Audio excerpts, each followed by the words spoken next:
Buon pomeriggio, good afternoon to everybody.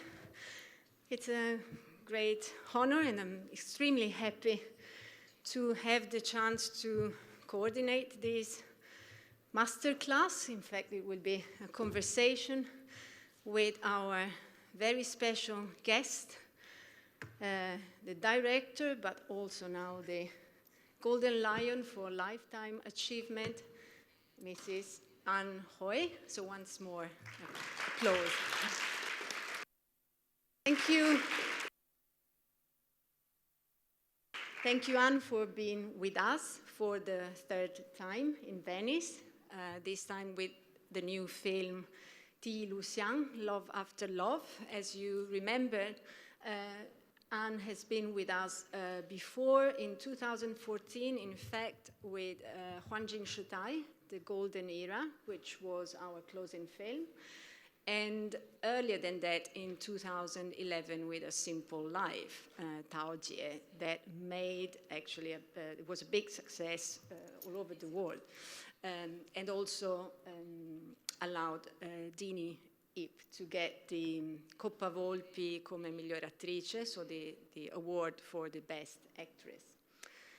Of course, I don't want to take too much time out of Anne's opportunity to share her views about cinema, about Venice, about film with us, with all of you.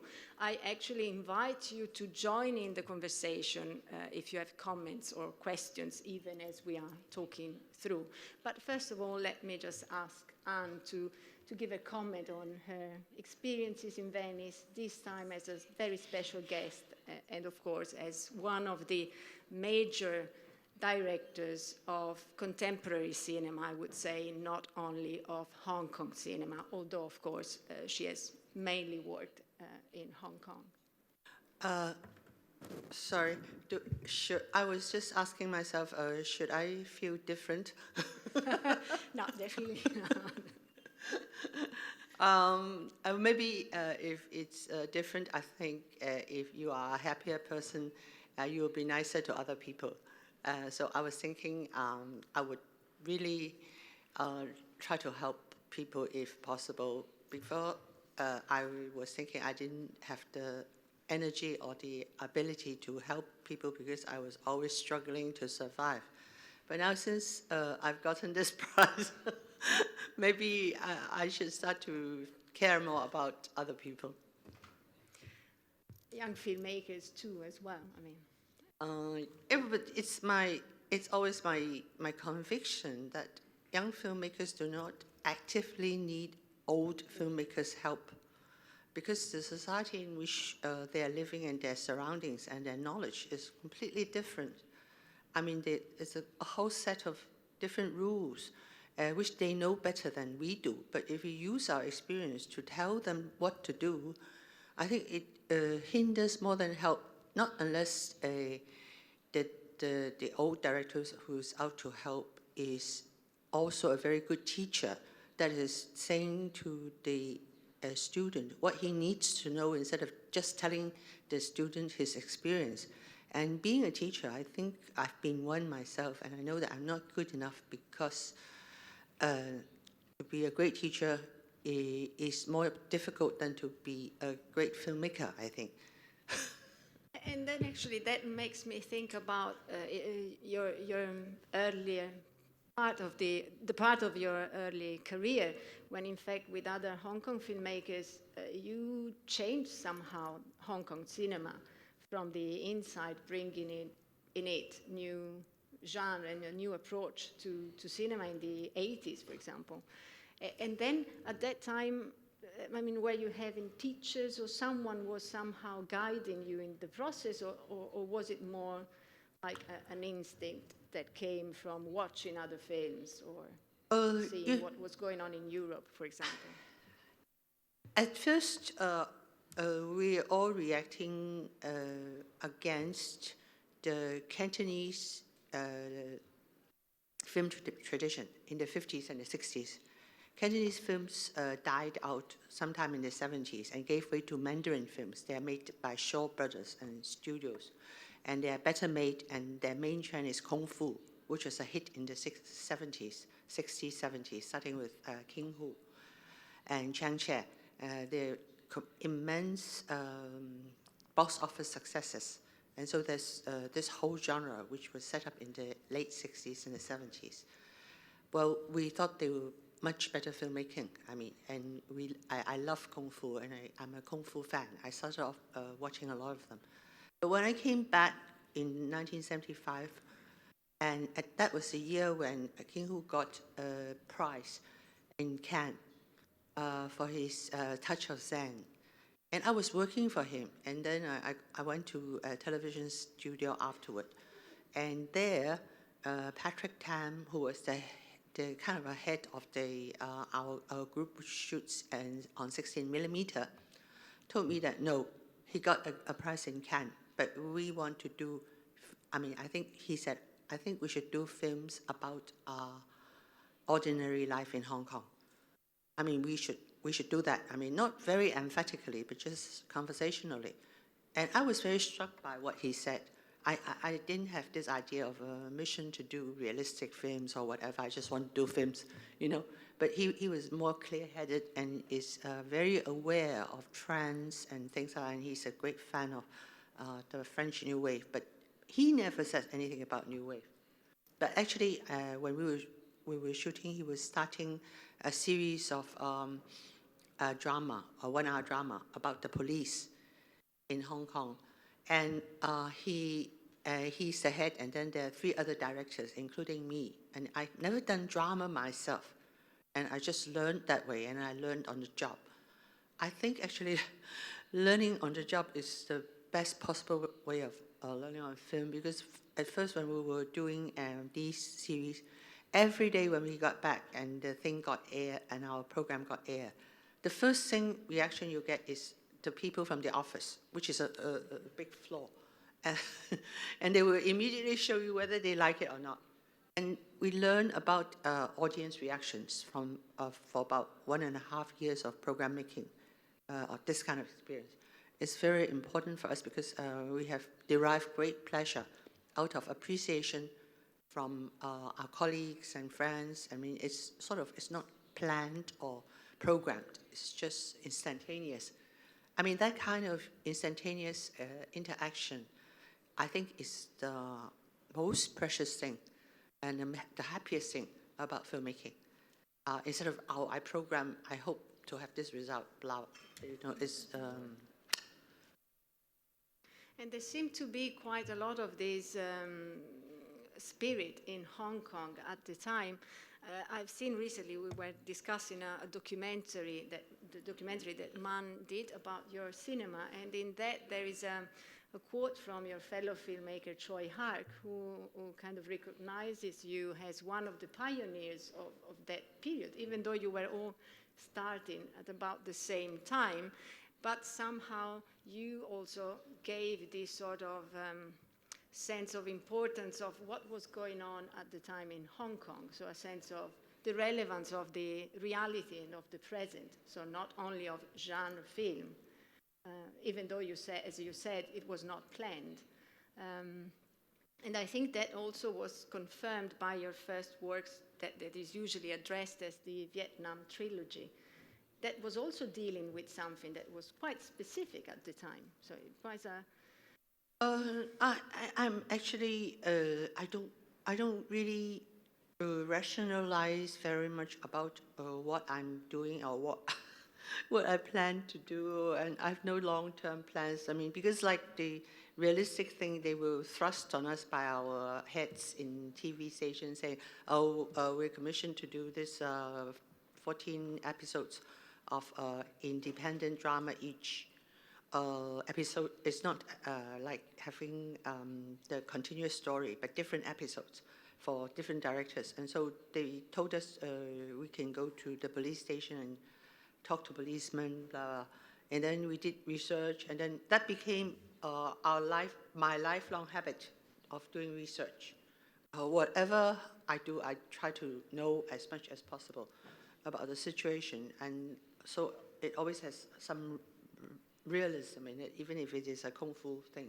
Yeah, and that's interesting. Even if it's a melodrama or a literary adaptation, because you've always worked on very different genres, and film genres and film modes, not at the same time, but alternating them. So you've gone from melodrama to more genre film, to thriller, and then back to literary adaptations. You've worked on we were saying yesterday, on John Eileen's novel 3 times, but at very different period.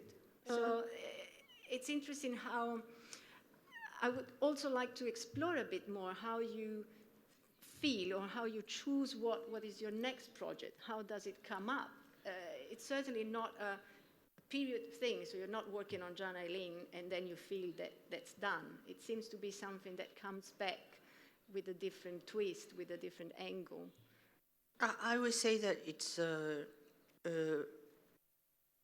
like a very organic thing. I think it's what John Keats says, it's a kind of negative capability.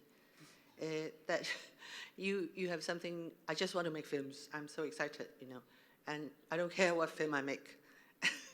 And then when a job is given to me, if I don't resist it, I feel, oh, police, I'll learn about it, I never thought I couldn't make, I've never made it. And anything which I've never made, I'm very excited about. And it's not a kind of a very conscious artistic approach. I just work like almost like a fan, So if they give me a job and if I can do it, I feel very happy. Now, of course, it's quite different. It's ridiculous if I say I don't know what I'm doing. But I think that if you've got things asking you to do a job or a project, and if you are more open to it, and unless you have very strict ideas about what you want to do and what your convictions are, then I feel it's okay to be open and to different subjects. I mean, I'm not saying that I'm very successful or people should take my example, but I feel that when I was teaching students, I feel sometimes they are too serious about their intent and purpose. It's like the pure joy of shooting movies can lead you a long way, because who doesn't like to play? Because if you play all the time, you don't care, I mean, so long as you are doing it, and then you can improve, because so long as when you are shooting, you notice what you've done and you try to correct afterwards your mistakes, then you get better and better, I feel. So if we want to be a bit more specific, and we take, for example, the 3 films you've adapted from Eileen Chan's story. So one was 1984, the first one, Love in a Fallen City, and then 18th Spring, which was 1991, if I remember correctly. And then this Love After Love. How do you feel you've improved, or what have you kept through these 3 different decades? The first one is Love in a Fallen City. And I was an Eileen Chan fan starting from the 1970s. I started reading her in 1975, I think, and immediately became her fan, because I never saw Hong Kong depicted so well, because about the mixed culture. I mean, she got Indians and Western people as the main characters of her writing. And one thing which was very remarkable was that, unlike the people at that time, we usually sort of refer to foreigners as Kuai Lo, including Elena. She would be Guai Po. Definitely. And it is a kind of, the difference, the otherness of the other race. Eileen Chan, when she was writing, these foreign characters are treated with the same equality as her characters her Chinese characters. And that immediately gives a different perspective altogether to her stories. And because the attitude is very different. And in fact, I feel this attitude obviously is much more modern and much more, for her, it's avant-garde. But for us, it's like our times when we do not have these vast cultural bands and differences. So what was I? And it's amazing also this line. I was asking what is what has remained Oh, yes. for you as an interest through Eileen Chan's So story. at first I was just interested in fact, I was just interested in recreating the 1940s. Garden parties, what the lifestyle like in Shanghainese restaurants in Hong Kong, in Shanghai families, and then we got them all wrong, but we did the research and all that. And then I was sort of in a muddle about the actual idea of the story. So I got it all wrong. I mean, I paid my attention to recreating, we built a whole set of the Repulse Bay Hotel, which people marveled at more than the film. It's okay, it's a respectable film, and I learned so much from my mistakes, like for one thing, when we went into the theater, I went with a professor of mine, and we went in, and then the audience started laughing. And I thought, oh, good, they appreciated the film. But because they were laughing because the Mandarin dialogue was delivered, the Mandarin dialogue was delivered in Cantonese. And in Cantonese, it sounded funny because Cantonese is quite slang, and it doesn't have the literary finesse of Eileen Chang's. It doesn't sound like human beings would talk that way. So the whole dialogue was wrong because it was in Cantonese.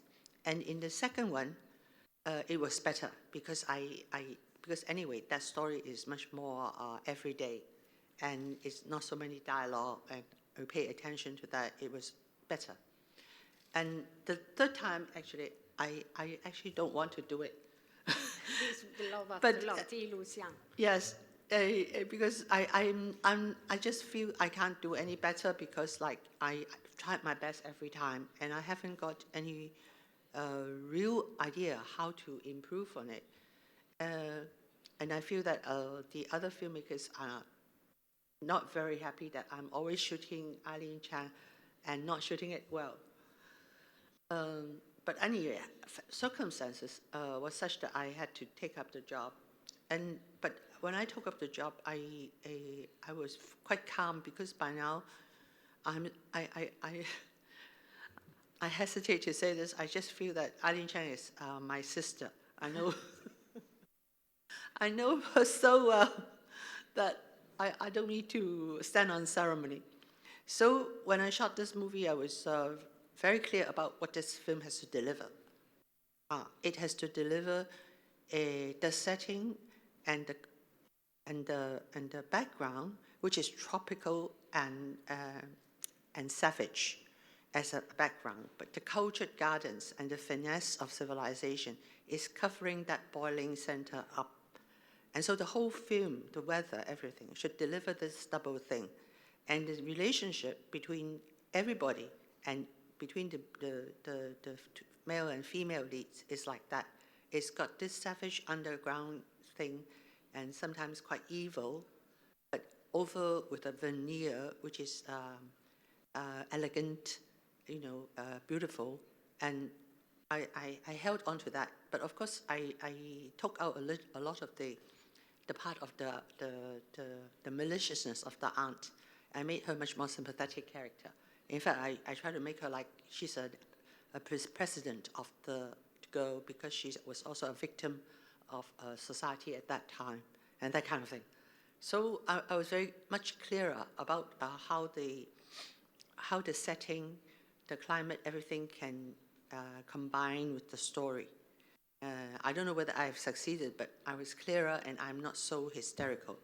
Because before I just want to, well, what do they dance in a ball, How do they do it? And then what do they eat? That kind of thing.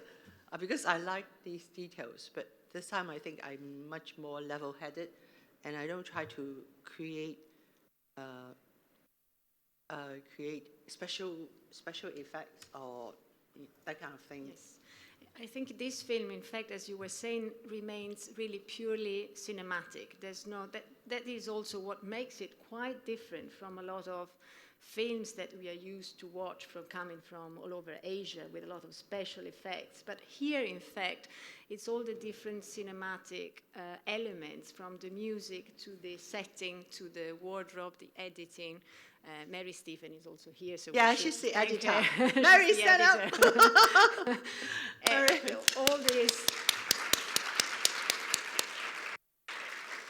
All these wonderful artistic contributors to Yes. the film really made it as a sort of a collective work, although Yes. you're kind of guiding it, including the actors. And I think what comes out of the film, having watched it a few times already, is in fact the relationship among the characters against this very special backdrop. But the relationship among the characters is also one of the features, I think, of all your films. You've always been able to portray human relationships, which is kind of basic of cinema, of course, that happens in most of the films. However, these relationships, no matter where they are set, in which era or in which city, whether Hong Kong or kind of moving through different spaces, or having like a golden era, Huanjin Shitai, having a character that travels through an epoch and through different parts of China, yet the relationship of the characters is crucial. It seems to be, from the beginning to these recent films, the core of one of the points, of the key points of your cinema. So I think that also implies that there's an important work with the actors that you've always cherished, and you've always sort of been able to create this kind of team.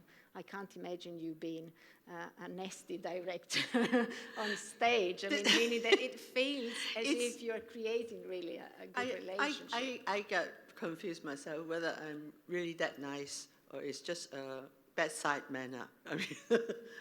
I mean, it's being professional. I think it's professional. But you've worked with the actors really in a special way. I mean, most of your characters, or some of your characters, have really not only received important awards, but also have been recognized as major characters thanks to your films, from Maggie Chan to Dini Yip to... I think working with actors, actually, I am gaining a lot of confidence, because I used to distrust myself and said, oh, maybe you should drill an actor on set, and then you should rehearse them endlessly. It's like hard work, and you should do prep like hell and things like that. And then you should have many takes before you are satisfied. I don't do that, at all. And I was sort of feeling guilty about it. And so in the middle of my career, I started doing more takes and doing more preparations. And I find that actually the result is not good, until I think maybe every director has to find his or her own way of working, which is, and I feel that I actually have done a lot of preparation, but I do the preparation myself. I don't involve a whole team to do it. It's like with every actor or actress I worked with, first of all, I make it my homework to watch almost all their significant work. Like at least maybe I watch 10 DVDs of their work, so that I will know their range. And I will have a vocabulary of speaking with them, saying that, oh, you remember in that film you smiled that way at that guy. Can you smile again? Like in this film, I saw a picture of Eddie, the guy who played George. He got a very quizzical smile in an ad. And I said, can you look at Sichun that way in the garden? So we have this vocabulary of what he's done before, and it's immediately understandable by him, saying that, oh, this is the kind of expression which you feel you want, or that kind of feeling you want. And you see, and I also cast actors according to that. I was casting my own father in Song of the Exile, and I cast this big gangster in Better Tomorrow, Remember Li Zixiong, the guy who's the big villain, who was very young and very tall and has got a very high forehead? It's because I also accidentally saw a film of his when he was acting as a very sad cop in a very minor film. And he's got really sad eyes, and he's got this forehead. And so when they asked me what actor I would like to play my father, because it's not a very big role, but an important role, I said I wanted that guy. And people really were very shocked because they said, how come you want to cast this big gangster to be your father? I said, I want him, there's no doubt about it. That's because I've seen his film. I've seen the part of the film, a part in which he is exactly what I wanted in my film. So it's because you've done your homework. I mean, if you haven't done your homework, you won't know. And the best thing is you know. The second thing is, after I've decided, either because I've seen this guy's work or because I've done my research and looked up different tapes for the actors, I will definitely, if there's a possibility of acting together, I will ask this guy to come and have a chat. Because the actors are very important at their present condition. Because they may be a different person from 2 years back. See, when I was casting Cora Mao for Wu Viet in 1980, she was like a young girl and very beautiful. And when I thought of her like that, maybe a few years back. And then when I was shooting Broke People, I saw her and she is like a different person. For one thing, somehow she's grown an inch taller and she's gone very thin. She's still very beautiful. But she is not, because I wanted the part of the woman in Both People to be a 40-year-old prostitute who looks like 20. Oh, and very sexy. But she's not very sexy when I met her again. So I had to change the acting a bit. So you see, the present condition is very, very important. And sometimes the real person, when you meet them, is very different from the person in the film. And I always try to meet them and to find out how this person strikes me. Like, for example, Chow Yun-fat. You know Chow Yun-fat, huh? Chow Yun-fat is very much the same in life as in his films. But other actors are not. A lot of the actors are not like in their films. So you have to find out, how he strikes you, and the real personality of the person, and try to draw that out in the movie. Now, how do you draw it out?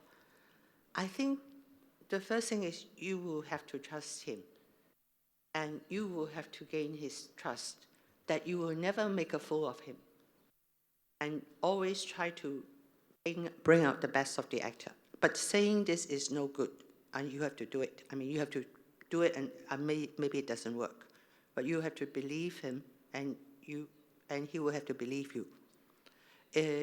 I think somehow after many years, I've got this trust almost automatically from the actors. When I work with them, they know I don't make them suffer unnecessarily, and I don't torture them, and I will try to bring out their best.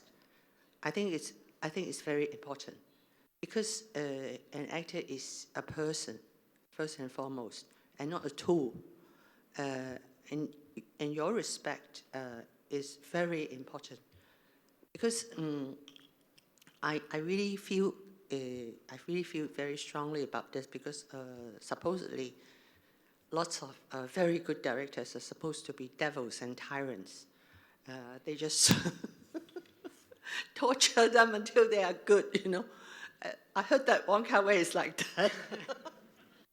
He acted so many times until he said the actors didn't know what they are doing, then they are right.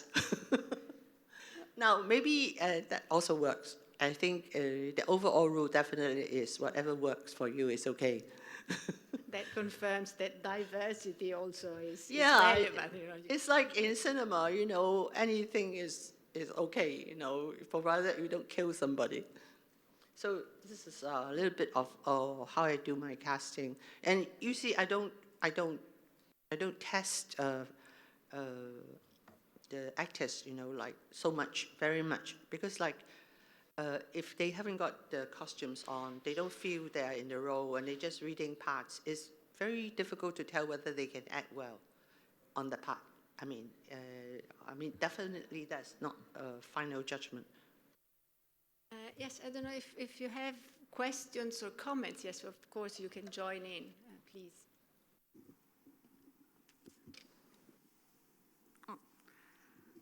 Hello, I'm Maura Sullivan from the radio in San Francisco, and I was able to see you at the Udine Far East Film Festival. I was able to see some of your documentaries that you did in the 70s, and I want to ask you about Boat People. I was hoping that they were going to show Boat People when I heard that you were coming here, but they didn't. It's going to be shown on TCM, Turner Classic Movies, and a lot of people considered that to be one of your best works. It being smuggled into Cannes, a lot of discussion about its making. And you've been speaking about characters, but there are so many films that you've made. You have a distinctive style, and you say you teach film. Do you teach these techniques that you use in your film? And you're mentioned very briefly in this Women Make Film documentary by Mark Cousins. And a lot of people would like to know more about your work. And yes, I sure hope that this is being broadcast, this masterclass, for people who are very, very curious about your work. And thank you so much for all of your work.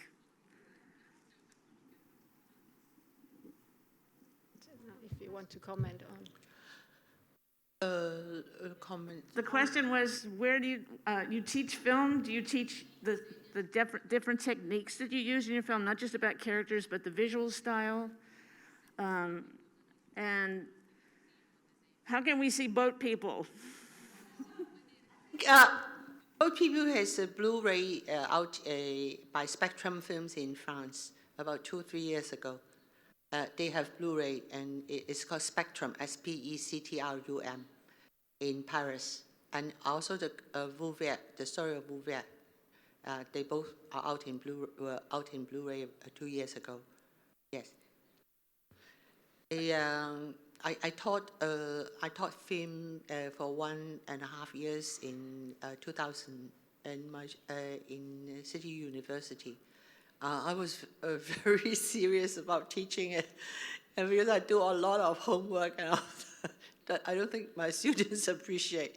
They prefer to listen to me talk about whether Andy Lau is tall.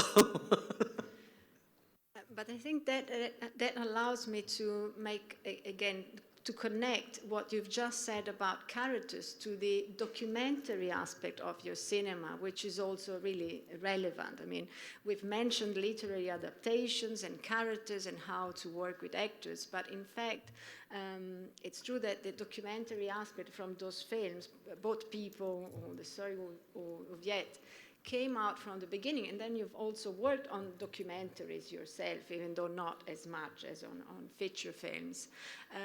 So how does this kind of this present society, or how does the reality that you observe get into your films, despite the fact that they are feature films?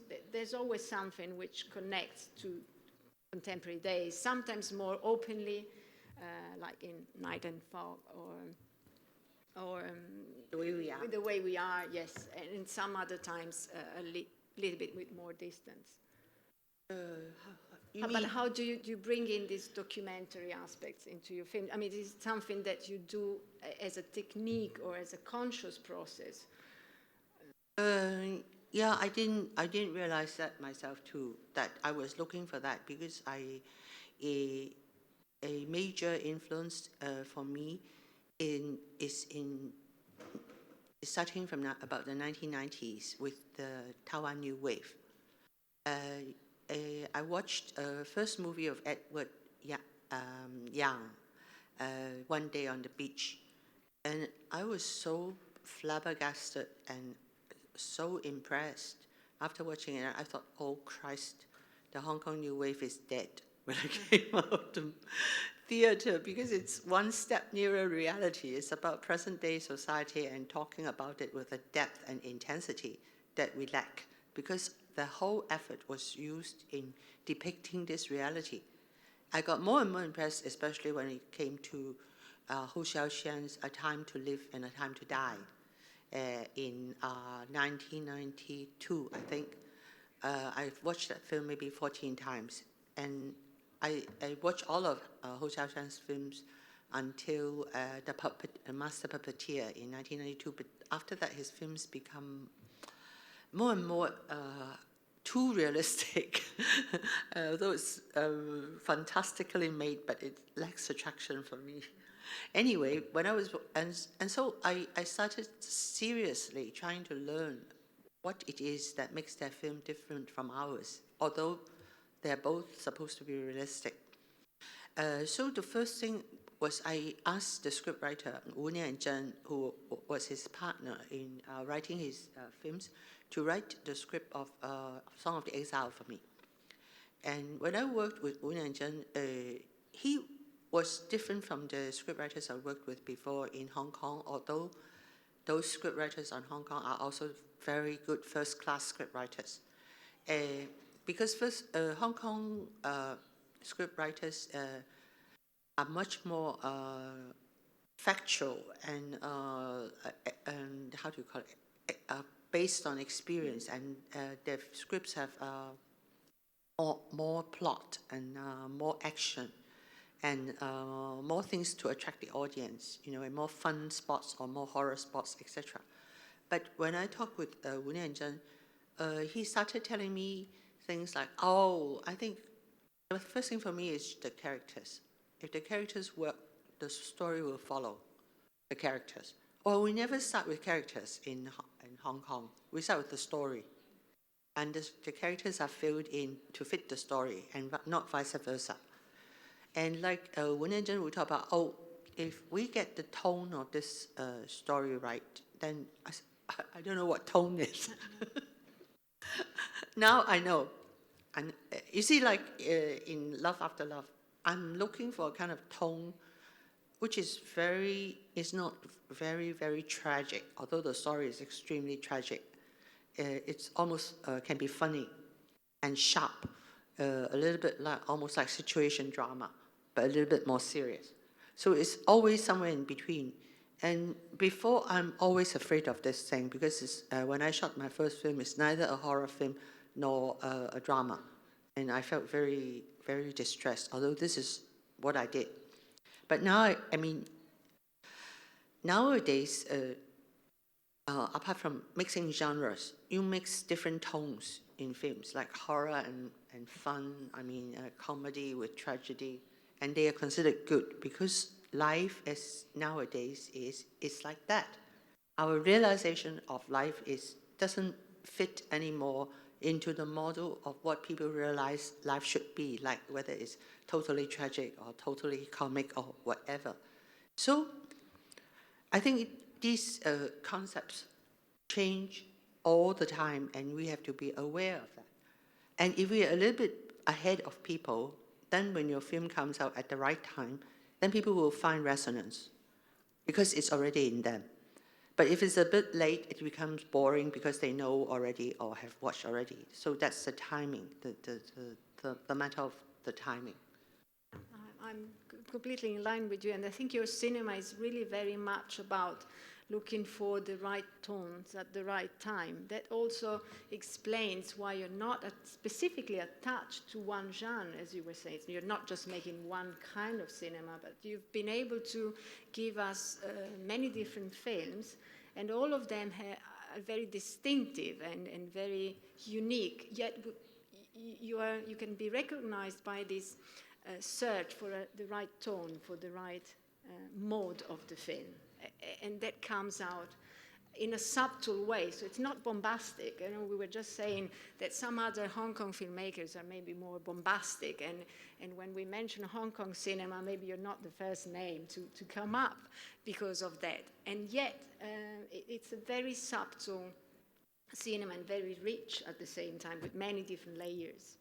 Because I was talking about Ho Xiaoshan, just now, and I was, and then I went to some of his talks and read a book which his student collected about his lectures, and I find that exactly he was doing his preparation behind the scenes, like what I did with watching the novels, because he set up the atmosphere of the place, and then when the actors came in, they were already set to do what he wanted, if they are cast right. So actually the casting itself is part of the preparation. If you're cast correctly, 80% you will get what you want. If that person is what you expect him to be. And also the casting is like making a dinner, like this person, or like young actors and newcomers, should be cast with people who are professionals, so that the professionals will guide them as we are shooting.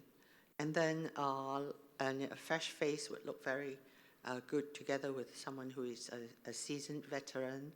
And also, I also learned from Kurosawa's producer when I was casting in Japan that Kurosawa-san, when he casts people, he casts also extras, and he casts all kinds of people, like fat people with thin people, tall people with short people. It's like a kaleidoscope of humanity for his casting. But the producer said, I always cast pretty people. He said, Kurosawa-san is not like that. He casts ugly people. And I think it's true. It's like a painting when you've got light and shade, and then different people mixed together. So your main cast is they should fit each other's looks, or how do you call it? Complement each other's looks. There was another comment there, yes.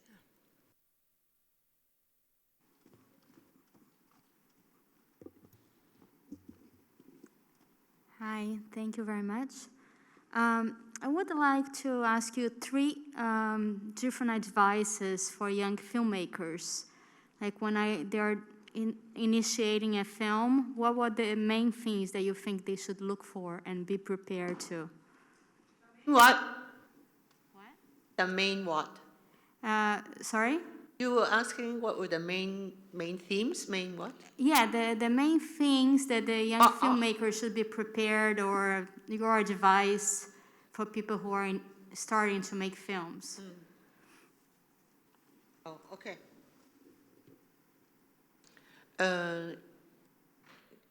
When you start production, you have money already? Or when you are looking for money? I've done short films, but I'm looking for documentary. I'm trying to make a documentary, and I'm kind of lost towards which directions to take. Well, what point are you? At what point are you lost? Actually, in the beginning. You mean you don't want to shoot, or how to get the money, or how to shoot it? I want to shoot it. I don't want to wait for money. But that's impossible. Yeah, you have to define your questions first. What is it troubling you? Is it the story? Is it the subject? Okay. Or the execution, or the money? The execution, I would say.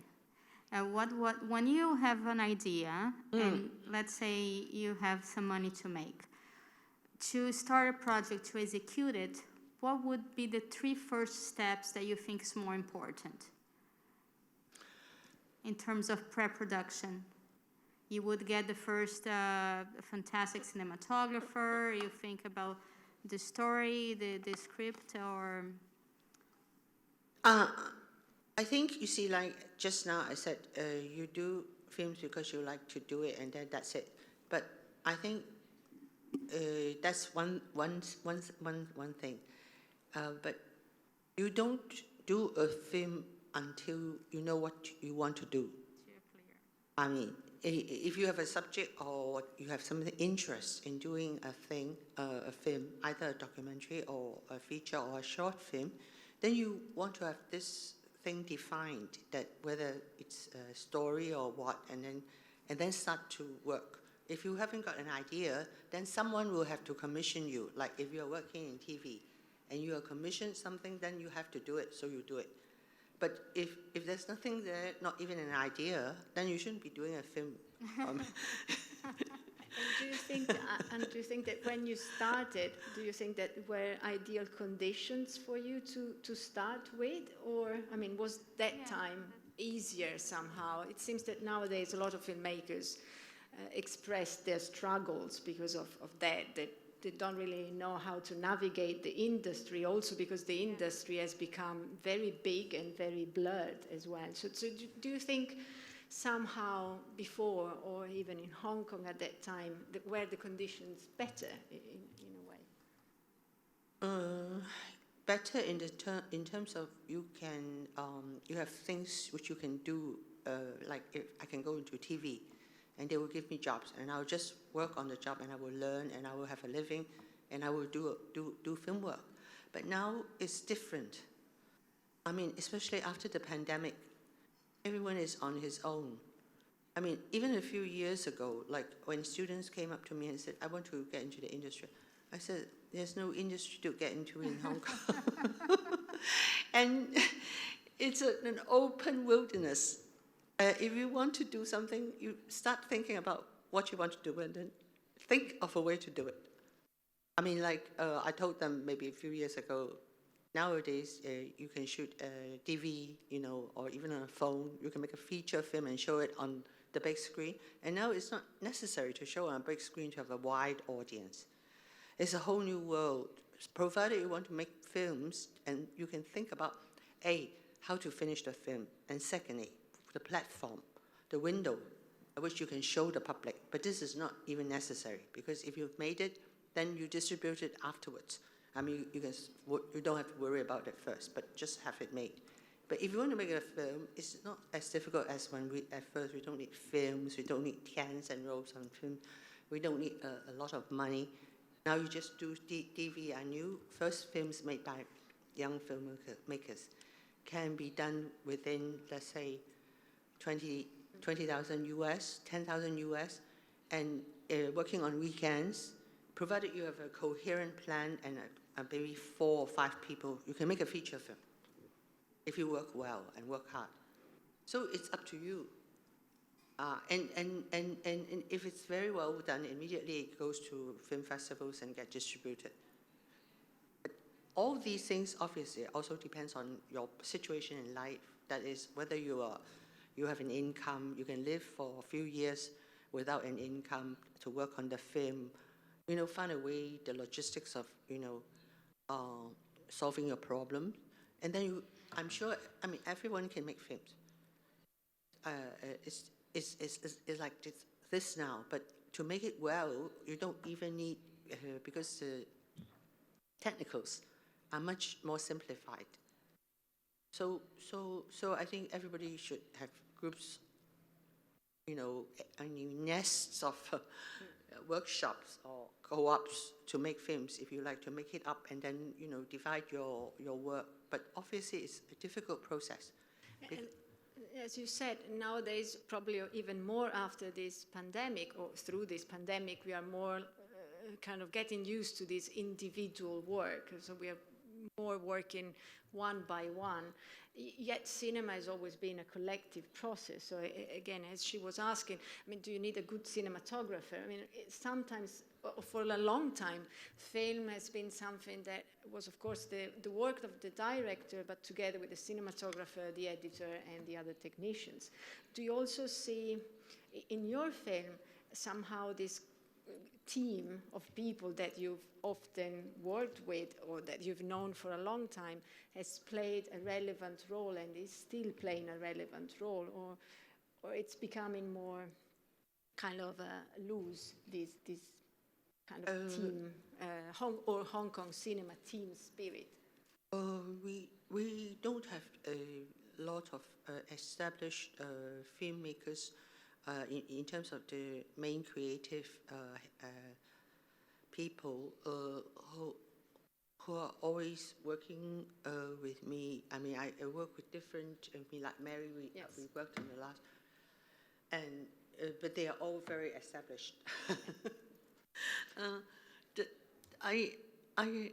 What was your question? Now, whether this is kind of individual prominence, do you see it as a tendency, something that will become more relevant or more essential for young filmmakers rather than what was for your generation? Depends on. It depends on you, I think. If some directors can write scripts and write very good scripts, and then they don't have to depend on a scriptwriter, and sometimes they are very good editors as well, and so it depends on that particular person and what he or she needs. There is no objective standard, I feel now. It's not like you get into the industry, you get a job, and then you get try to get the best technicians. I don't think it's like that. But I don't know what it is like because I haven't taught for about 10 years already. So I don't know the current situation, in schools. I know it's very, very difficult. But it depends on what you want, Some things, if you want something from the past, like big feature films, big machinery shown on the, I think that's difficult because it's diminishing. But if you're looking for, we do shots or we do